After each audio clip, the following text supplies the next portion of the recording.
Hi, good morning. എല്ലാവർക്കും സുഖമല്ലേ? ചേച്ചിക്ക് സുഖമാണ് കേട്ടോ. ഞാൻ ഇന്നൊരു കാര്യം കാണിച്ചു തരാം. ഇതുണ്ട, മാതള നാരങ്ങ. ഇതിന് അനാറെന്നും പറയും, മാതള നാരങ്ങ എന്നും പറയും. നമ്മുടെ ഇവിടെയൊക്കെ മാതള നാരങ്ങ. ഇത് കഴിച്ചാലുള്ള ഗുണങ്ങൾ ചേച്ചി പറഞ്ഞുതരാം കേട്ടോ. എല്ലാവർക്കും അറിയാം, എന്തെങ്കിലുമൊക്കെ ഒന്ന് പറയണ്ടേ. അപ്പോൾ ഇത് കഴിച്ചു കഴിഞ്ഞല്ലേ, ക്ഷീണമുള്ളവർക്ക്, നമ്മൾ ഒരുപാട് മെഡിസിൻ കഴിക്കുന്ന ആൾക്കാർക്ക് ഇത് കഴിച്ചു കഴിഞ്ഞാൽ ക്ഷീണം കുറയും. ഞാൻ എൻ്റെ അനുഭവം വെച്ചിട്ടാണ് പറയുന്നത്. എനിക്ക് നല്ല ക്ഷീണം ഉണ്ടായിരുന്നു.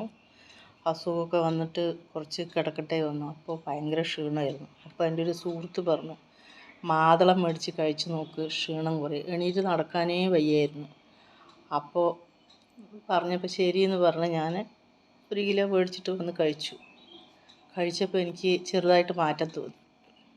ബ്ലഡില്ല, ഡോക്ടർ പറഞ്ഞു ബ്ലഡില്ല, പറഞ്ഞിട്ട് മെഡിസിനൊക്കെ എഴുതി തന്നു.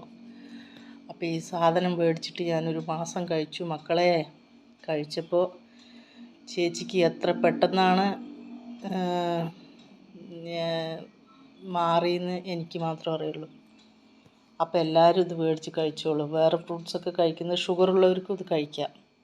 ഷുഗർ ഉണ്ടെങ്കിലും ഇത് ഒരു നേരത്തെ ഫുഡായിട്ട് കഴിക്കാം. വൈകുന്നേരങ്ങളിലോ അല്ലെങ്കിൽ ഉച്ചയ്ക്ക് ചോറുണ്ടോ, വൈകുന്നേരത്ത് ഫ്രൂട്ട്സുകളുടെ കൂട്ടത്തിൽ ഇതും ഉൾപ്പെടുത്തിയാൽ ക്ഷീണം കുറയും. അപ്പോൾ പിന്നെ മെയിനായിട്ട് നമ്മൾ ഈ പീരിയഡ്സൊക്കെ ആവില്ലേ, പീരിയഡ്സ് വരുന്ന സമയത്ത് നമുക്ക് ഒരു 3-4 ദിവസം ടയേർഡായിരിക്കുമല്ലോ. അങ്ങനെ ഇരിക്കുമ്പോൾ അതിൻ്റെ കഴിഞ്ഞ് കഴിയുമ്പോൾ ക്ഷീണം ഉണ്ടാവും. അപ്പോൾ ഈ ഒരു 2 കിലോ മാതള നാരങ്ങ മേടിച്ച് ഒരു 10 ദിവസം കഴിച്ചു കഴിഞ്ഞാൽ ആ ക്ഷീണമൊക്കെ മാറും. എൻ്റെ അനുഭവം വെച്ചിട്ട് ഞാൻ പറയുന്നത്. എല്ലാവരും ഇതൊന്ന് ട്രൈ ചെയ്ത് നോക്കിക്കോ, ഗുണമുണ്ടാവും. ഇപ്പോഴാണ് പറഞ്ഞതിന് വിലയില്ല. ഇപ്പോൾ ഇതിന് 120 രൂപയൊക്കെ ഉള്ളൂ. ഇതിന് ഒരുപാട് വില കൂടുമ്പോൾ 250.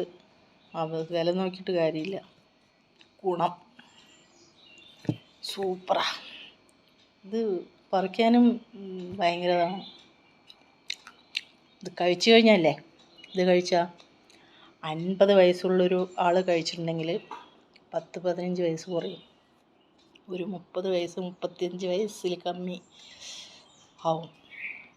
അങ്ങനെ ആഗ്രഹമുള്ളവർ മേടിച്ച് കഴിച്ചാൽ മതി. എനിക്കൊന്നും വലിയ ആഗ്രഹമില്ല. എനിക്കെപ്പോഴും അമ്മൂമ്മയൊക്കെ ആകാനാണ് ഇഷ്ടം. മനസ്സിലായോ? ശിശുവിൻ്റെ പൊട്ടത്തരങ്ങൾ കേട്ടിട്ട് ലൈക്ക് ചെയ്യണം, കമൻറ്റ് ചെയ്യണം, സബ്സ്ക്രൈബ് ചെയ്യണം, സപ്പോർട്ട് ചെയ്യണം. Okay, bye. ചേച്ചിക്ക് എന്താ വട്ടാണോ ഇതും കൊണ്ട് വരുന്നതെന്ന് വിചാരിക്കണ്ട. എന്താ അറിയോ, വട്ടുണ്ടായിട്ടല്ല, യൂട്യൂബിൽ എന്തെങ്കിലുമൊക്കെ ഇരണ്ട മക്കളെ, അതുകൊണ്ടാണ്. അപ്പോൾ ഓക്കെ, ബായ്.